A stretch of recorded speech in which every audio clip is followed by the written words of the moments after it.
اس کا 12 باب اس کی 38 آیت سے۔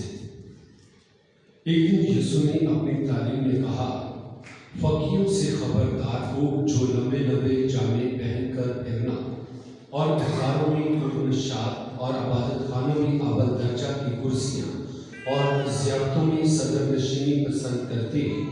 وہ بیووں کے گھروں کو نکلتے ہیں اور ریاکاری سے لمبی نماز پڑھتے ہیں، ان پر زیادہ سخت فتویٰ دیا جائے گا۔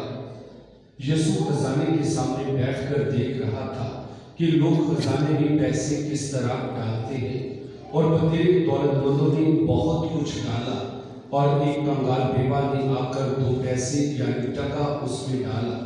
تب اس نے اپنے شاگردوں کو پاس بلا کر ان سے کہا، میں تم سے سچ کہتا ہوں کہ جو خزانے میں ڈالتے ہیں ان سب سے زیادہ اس کنگال بیوہ نے ڈالا ہے، کیونکہ سب اپنی بہتات میں سے ڈالتے ہیں، مگر اس نے اپنی غریبی سے اپنا سب کچھ یعنی اپنی ساری پونجی ڈال دی ہے۔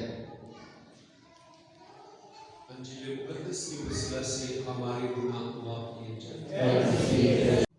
ایسی مزید ویڈیوز کے لیے ابھی سبسکرائب کریں انسکا فیملی ولاگ اور بیل آئیکن کو پریس ضرور کیجیے گا تاکہ آپ کو ہماری آنے والی ہر نئی ویڈیو سب سے پہلے ملتی رہے۔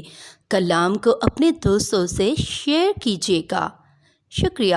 God bless you all.